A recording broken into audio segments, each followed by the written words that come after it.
دنیا کے نقشے پر کچھ جگہ ایسی ہوتی ہیں کہ اگر وہاں کوئی گڑبڑ ہو جائے تو پوری عالمی معیشت ہل کر رہ جاتی ہے۔ آج ہم ایک ایسی ہی جگہ کی بات کرنے والے ہیں۔ چلیں ایک منظر نامے سے شروع کرتے ہیں۔ فرض کریں وقت ہے فروری 2026 کا اور ایک علاقائی تنازع کی وجہ سے آبنائے ہرمز کو بند کر دیا گیا ہے۔ اب دیکھتے ہیں کہ اس ایک واقعے سے کیا کچھ ہو سکتا ہے۔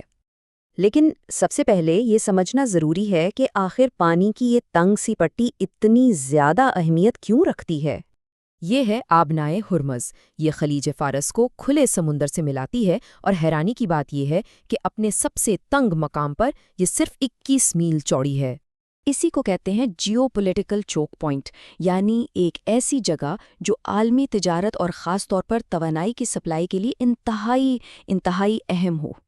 اس کی اہمیت کا اندازہ اس بات سے لگائیں کہ پوری دنیا میں روزانہ جتنا بھی تیل استعمال ہوتا ہے اس کا تقریباً 20% یعنی 5واں حصہ صرف اسی ایک راستے سے گزرتا ہے۔ اور کہانی صرف تیل پر ہی ختم نہیں ہوتی۔ دلچسپ بات یہ ہے کہ یہی 20% کا حصہ مائع قدرتی گیس یعنی LNG پر بھی لاگو ہوتا ہے۔ دنیا کی کل LNG سپلائی کا بھی تقریباً 20% یہیں سے گزرتا ہے۔ تو پھر کیا ہوگا اگر توانائی کی یہ شیرگ، یہ نل اچانک بند ہو جائے؟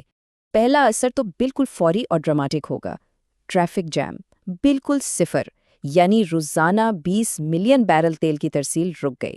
سمجھیں کہ دنیا کی توانائی کا ایک بہت بڑا حصہ ایک ہی جگہ منجمد ہو کر رہ گیا ہے۔ اچھا، یہ بڑے بڑے عالمی اعداد و شمار تو ٹھیک ہیں، لیکن اس کا اصل مطلب کیا ہے؟ اسے سمجھنے کے لیے آئیے ایک ملک پر اس کے اثرات دیکھتے ہیں۔ ہم پاکستان کی مثال لیتے ہیں، یہ دیکھنے کے لیے کہ یہ بحران زمینی سطح پر کیسا نظر آتا ہے۔ تو پھر سب سے بڑا سوال یہ اٹھتا ہے کہ جب سپلائی لائن ہی کٹ جائے تو کوئی ملک اپنے ذخائر پر آخر کتنا عرصہ چل سکتا ہے؟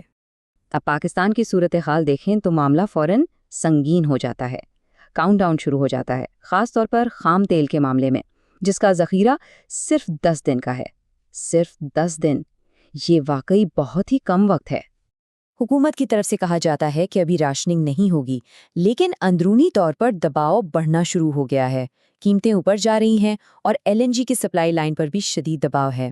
اس کے جواب میں فوراً ایک ہنگامی منصوبہ حرکت میں آ جاتا ہے۔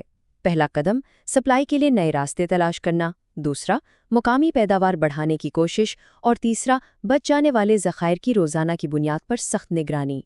یعنی اصل بات یہ ہے کہ بحران پہلے ہی دن نہیں آتا، لیکن ایک الٹی گنتی ضرور شروع ہو جاتی ہے۔ تقریباً 3 سے 4 ہفتے ہیں اس سے پہلے کہ 10 دن کا خام تیل کا ذخیرہ ختم ہو اور ایک حقیقی بڑا بحران سر پر آ کھڑا ہو۔ اچھا، یہ تو ہوئی ایک ملک کی بات۔ اب ذرا تصویر کو بڑا کرتے ہیں اور دیکھتے ہیں کہ اس بندش کا پوری دنیا پر کیا اثر پڑتا ہے۔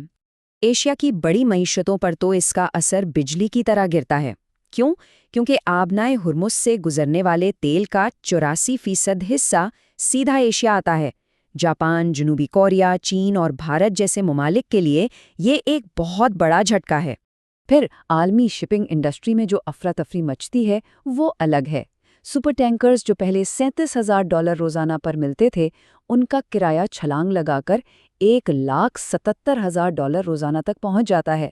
وجہ، اب جہازوں کو افریقہ کا چکر لگا کر طویل راستے سے جانا پڑ رہا ہے۔ اور معاملہ صرف کرایوں کا نہیں ہے۔ 5 مارچ تک انشورنس کمپنیاں اس علاقے کے لیے اپنی کوریج ہی ختم کر دیتی ہیں۔ اب کوئی انشورنس نہیں تو کوئی بھی جہاز مالک اپنا اربوں کا جہاز اور سامان خطرے میں کیوں ڈالے گا؟ یعنی راستہ عملی طور پر بالکل بند۔ اگر اسے تاریخ کے آئینے میں دیکھیں تو ایک مارکیٹ اینالسٹ کا کہنا ہے کہ یہ بحران 1970 کی دہائی کی مشہور عرب تیل پابندی سے بھی ممکنہ طور پر 3 گنا زیادہ شدید ہو سکتا ہے۔ تو سوال یہ پیدا ہوتا ہے کہ دنیا کے ایک کونے میں موجود یہ مسئلہ ہم سب کے لیے، ہر ایک کے لیے کیوں اہم ہے؟